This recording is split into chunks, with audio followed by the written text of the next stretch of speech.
intellectual exercise than the expression of a felt reality, her own, interpreted by a keen mind. In a journal entry from 1972, Sontag noted that women was one of the three themes she had been following all her life, the other two being China and freaks. It was only in the 1970s, however, that the theme became central to her writing. The historical explanation is straightforward enough. The years from 1968 to 1973 were the most publicly visible and active stretch of the women's movement in the United States. Years that appear to us now in an energetic sequence of film dissolves, women burning bras, women marching in the streets and swaying at candlelight vigils, women distributing mimeographed sheets with topics for consciousness raising, including equal pay, domestic violence, housework, childcare, and the right to an abortion. Women thumbing through copies of The Second Sex, The Feminine Mystique, The Dialectic of Sex, and Sexual Politics with great intent. Nearly every notable woman essayist opined on the movement, often by assuming a tone of cool, disdainful skepticism toward its goals and principles. Today, one reads essays like Elizabeth Hardwick's curiously scattered Women Re-Women, or Joan Didion's vicious and startlingly shallow The Women's Movement, with a vague sense of unease or, quite simply, bafflement at their authors' lack of fellow feeling, their lack of interest in the conditions that touched their lives as profoundly as the lives of women whom they condescended to so freely and gladly. By contrast, Sontag's essays and interviews are forceful, sympathetic, exceedingly truthful, and capacious in their imagination of what a woman is or could be.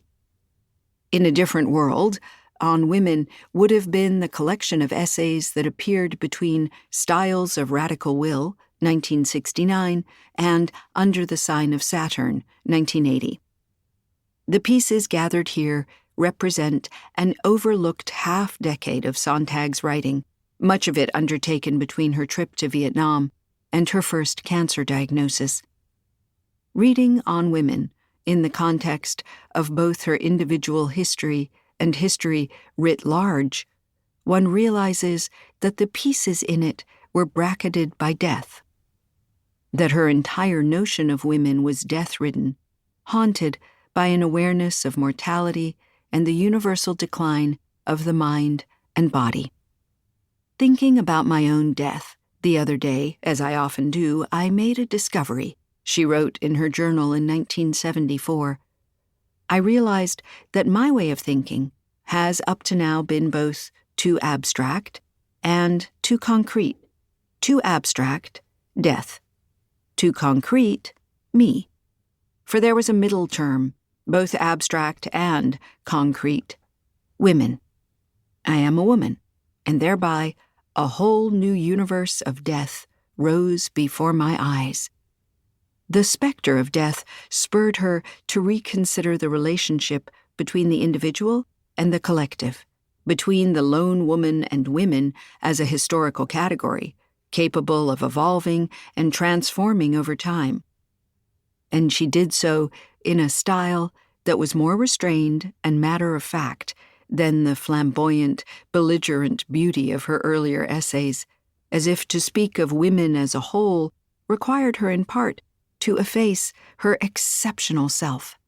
In the essays, death assumes many strange guises. Only rarely does it appear as she had imagined it would in her journal, in the gruesome forms of rape and murder and slavery. A tantalizing journal entry contains notes for an essay she never wrote that she wanted to call On Women Dying or How Women Die.